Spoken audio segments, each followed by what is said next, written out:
মহানগরবাসীকে সর্বস্তরের জনগণকে জানাই মায়ের রমজানের পবিত্রতা রক্ষা করুন এবং যাতে পবিত্রতা রক্ষার জন্য প্রতিটি হোটেল রেস্তোরাঁ যাতে দিনে কমসে কম বন্ধ থাকে এবং সবাই সিয়াম সাধনা আল্লাহকে স্মরণ করে দিনের রাস্তায় কাজ করবেন।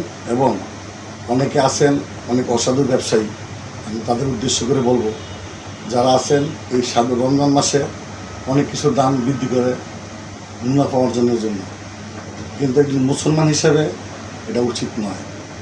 আপনারা যতটুকু পারেন এই দিনে কমসে কম বাজারটা জনগণের কিনার নিয়ন্ত্রণে রাখবেন, নাগালের মধ্যে রাখবেন। এই বলে আমি মহানগর যুবদল পক্ষ থেকে সকলের প্রতি দৃষ্টান্ত, সকলের প্রতি আহ্বান ব্যক্ত করছি। আর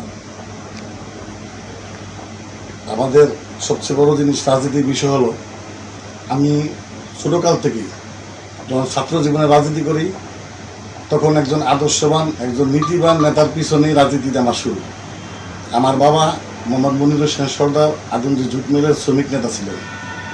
তিনি বাংলাদেশ জাতীয়তাবাদী শ্রমিক দল আদমজী শাখার প্রথম উপদেষ্টা ছিলেন, পরে সিনিয়র সহসভাপতি ছিলেন। আমার দাদা এবং আমার নানারা প্রত্যেকেই বিএনপি রাজনীতির সাথে জড়িত। আমার নানা হল নুরুদার সহযোদ্ধা ছিলেন। এই সূত্রে আমাদের বিশেষ করে পারিবারিকভাবে রাজনীতিতে বিএনপির সাথে জড়িত। ছোটোকাল থেকে শহীদ প্রেসিডেন্ট জিয়াউর রহমানের আদর্শকে ভালো লালন করি, উন্নীতভাবে লালন করি এবং দেশমাতা দেশনেত্রী বেগম খালেদা জিয়ার রাজনীতির প্রতি আস্থা বিশ্বাস থেকে নারায়ণগঞ্জে যখন রাজনীতি শুরু করি তখন 96-তে আমি অধ্যাপক মামুন মাহমুদ সাহেবের হাত ধরেই ছাত্র রাজনীতি, অধ্যাপক মামুন মাহমুদ সাহেবের হাত ধরে 98 পর্যন্ত ছাত্রদলের 98 থেকে 2001 আমি সুবিরপাড়া ইউনিয়ন যুব দলের 1 নম্বর যুগ্ম সাধারণ সম্পাদক হই। 2001 থেকে 2011 পর্যন্ত পর্যন্ত প্রথমে সুবিরপাড়া ইউনিয়ন যুব দলের নির্বাচিত সাধারণ সম্পাদক, পরে তার সিদ্দিকগঞ্জ পৌরসভার 6 নম্বর ওয়ার্ড যুব দলের সাধারণ সম্পাদক, নারায়ণগঞ্জ সিটি কর্পোরেশনের কমিটি বিলুপ্ত হওয়ার আগ পর্যন্ত সাধারণ সম্পাদক ছিলাম। তারপর সিদ্দিকগঞ্জ থানা যুব দলের রাজনীতিতে নারায়ণগঞ্জ জেলা যুব দলের প্রথমে অধ্যাপক মামুন মাহমুদ সাহেব যেই নারায়ণগঞ্জ জেলা যুব দলের প্রেসিডেন্ট ছিলেন, আমি ওই কমিটির সদস্য, নির্বাহী কমিটির। পরবর্তীতে মোশারফ, টিটু ভাই এবং খোকন যেই কমিটির প্রেসিডেন্ট সেক্রেটারি, ওটার আমি যুগ্ম সাধারণ সম্পাদক। এবং নারায়ণগঞ্জ মহানগর যুব দলের মাকসুদুল আলম খন্দকার খোরশেদদার কমিটির সহ সাধারণ সম্পাদক। অদ্য পর্যন্ত নারায়ণগঞ্জ মহানগর যুব দলের আপনাদের আশীর্বাদে এবং সকলের দোয়ায় আজ পর্যন্ত আমি নারায়ণগঞ্জ মহানগর যুব দলের যুগ্ম আহ্বায়ক হিসেবে দায়িত্ব পালন করছি। যুব দলের রাজনীতি করতে গিয়ে আমার জীবনে, এই বিএনপি রাজনীতি করতে গিয়ে জীবনে অনেক কষ্ট সহ্য করতে হয়েছে। বর্তমান সিদ্দিকগঞ্জ থানার সবচেয়ে আলোচিত যে বহু মামলার আসামি, আওয়ামী লীগের 1 নম্বর দোষর এবং যুবলীগের সিদ্দিকগঞ্জ থানা যুবলীগের একজন দুদর্শ সন্ত্রাসী মতিউর রহমান মতির হাতে আমি অনেকবারই লাঞ্ছিত হই। আমাকে 1998 সালে সে নিজে অস্ত্র দিয়ে আমাকে গ্রেপ্তার করে দেয় এবং 2000 সালেও আমাকে একটা অস্ত্র মামলা দেয়। সে আমার উপরে অনেকগুলো মামলা দিয়েছে এবং আমি 17টি বছর তাদের অত্যাচারে, তাদের মামলায় হামলার শিকার হয়ে আমি 17 বছর এলাকার বাইরে রাজনীতি করি। নারায়ণগঞ্জের রাজনীতি সম্পৃক্ত থেকেছে, ঠিক আছে, প্রত্যেকটি আন্দোলন সংগ্রামে সশরীরে নেতাকর্মীকে নিয়ে রাজপথে কাজ করছি, কিন্তু এই এলাকায় বাইরে থেকে, এই এলাকায় আমার ছায়াটা পর্যন্ত পড়তে পারেনি। আমি 5টা মিনিটের জন্য এলাকা কোনো ঢুকতে পারি নাই, এরকম একটা অবস্থা আমার জীবনে চলে গেছে আমার উপর। 5 তারিখের পরে এলাকা আসলাম, এলাকার পরিবর্তন দেখলাম। এখন আমি 5 তারিখের বিষয়ে সর্বপ্রথম ছাত্র জনতাকে, যারা শহীদ হয়েছেন প্রত্যেকে শ্রদ্ধার সাথে স্মরণ করি, যারা আহত হয়েছেন তাদের সুস্থতা কামনা করি, তাদের পরিবারের প্রতি সমবেদনা জ্ঞাপন করি।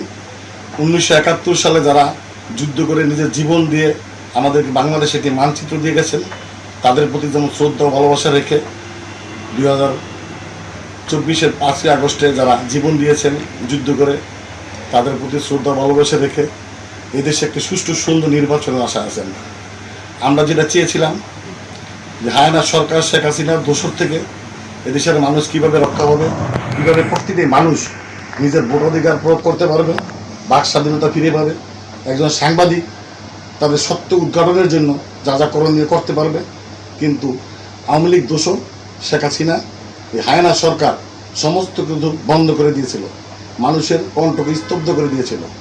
5 তারিখের পরে মহান আল্লাহ রাব্বুল আলামিনের কাছে শুকরিয়া আদায় করি, ছাত্র জনতা এবং আমাদের ঐক্যবদ্ধ আন্দোলনের মাধ্যমে আমরা এই সফলতা অর্জন করতে পেরেছি এবং সাংবাদিকরা স্বাধীনভাবে সত্য উদ্ঘাটন করতে পারছেন, মানুষ বাক স্বাধীনতা ফিরে পেয়েছেন। কিন্তু আমাদের অতি শীঘ্রই একটি সুষ্ঠু সুন্দর নির্বাচনের প্রয়োজন, যেটা নিয়ে আমাদের নেতা, আমাদের রাজনৈতিক অভিভাবক জননেতা জনাব তারেক রহমান সাহেব সুদূর লন্ডনে থেকে বাংলাদেশের সুষ্ঠু সুন্দর নির্বাচনের জন্য যা যা করণীয় তিনি চিন্তা চেতনার মধ্যে রাখছেন।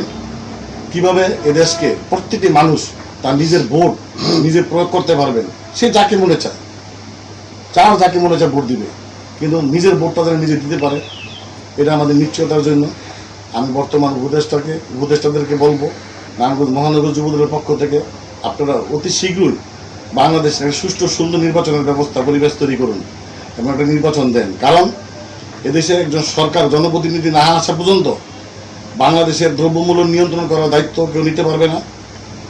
এখনও বাংলাদেশের দ্রব্যমূল্য নিয়ন্ত্রণের বাইরে মানুষের আইন শৃঙ্খলা বিভিন্ন ব্যাঘাত করছে। এখনও আওয়ামী লীগের দোসররা বিভিন্ন জায়গায় ঘাপটি মেরে বসে আছে দেশে একটা অশান্তি সৃষ্টি করার জন্য। তাই আমি বলি কি, বাংলাদেশের অতি শীঘ্রই একটা নির্বাচন দরকার। নির্বাচন হলে এটা নির্বাচিত সরকার এসে আইন শৃঙ্খলা সুন্দরভাবে পরিচালনা করবে, দ্রব্যমূল্য নিয়ন্ত্রণের কাজ করবে, তাদের তখন একটা দায়ভার থাকবে তাদের উপরে। এখন যে অবস্থা, এই অল্প কজন উপদেষ্টার মাধ্যমেও আর প্রশাসনিকভাবে যেভাবে কাজে দুর্বলতা দেখা দিচ্ছে, এভাবে একটা দেশ সুষ্ঠু সুন্দরভাবে পরিচালনা হতে পারে না। আইন শৃঙ্খলার অনেক অবনতি হচ্ছে, বিভিন্ন জায়গায় চাঁদাবাজি হচ্ছে, বিভিন্ন জায়গায় খুন খারাপি হচ্ছে। এগুলো কমসে কম বন্ধ করতে হবে। চাঁদাবাজ কোনো দলের না, সে যে দলেরই হোক। আমি মনে করি একজন চাঁদাবাজ, একজন ছিনতাইকারীকে প্রকাশ্যে বাংলাদেশের আদালতে আইনের আওতায় এনে বিচার করা এবং এমন বিচার করা যাতে এই বিচার দেখে অন্যান্য চাঁদাবাজরা দৃষ্টান্তমূলক শাস্তি দেখে আতঙ্কে কেঁপে ওঠে এবং এই পেশা থেকে সবাই দূরে সরে থাকে।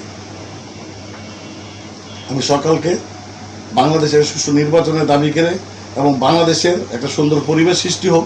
আর বিশেষ করে আমি আমার প্রাণপ্রিয় সংগঠন বাংলাদেশ জাতীয়তাবাদী যুবদল নারায়ণগঞ্জ মহানগর শাখার সকল নেতৃবৃন্দের উদ্যোক্তা আহ্বান থাকবে, আপনারা সজাগ দৃষ্টিতে থাকবেন, দেশে যাতে কোনো ধরনের ষড়যন্ত্র না হয় সেই দিকে খেয়াল রাখতে হবে এবং কোথায় যাতে কোনো চাঁদাবাজি কোনো চিন্তাই না হয় সেদিকে আপনাদের প্রত্যেকের নিজ নিজ অবস্থান রেখে ভূমিকা রাখতে হবে। এই বলে আমি আমার বক্তব্য শেষ করলাম। বাংলাদেশ জিন্দাবাদ, বাংলাদেশ জাতীয়তাবাদী যুবদল জিন্দাবাদ, শহীদ রাষ্ট্রপতি জিয়াউর রহমান অমর, দেশমাতা দেশনেত্রী বেগম খালেদা জিয়া জিন্দাবাদ, আমাদের প্রাণপ্রিয় নেতা জনাব তারেক রহমান জিন্দাবাদ, বাংলাদেশের সকল জনগণ জিন্দাবাদ। সকলের মঙ্গল কামনা করি। আসসালামু আলাইকুম।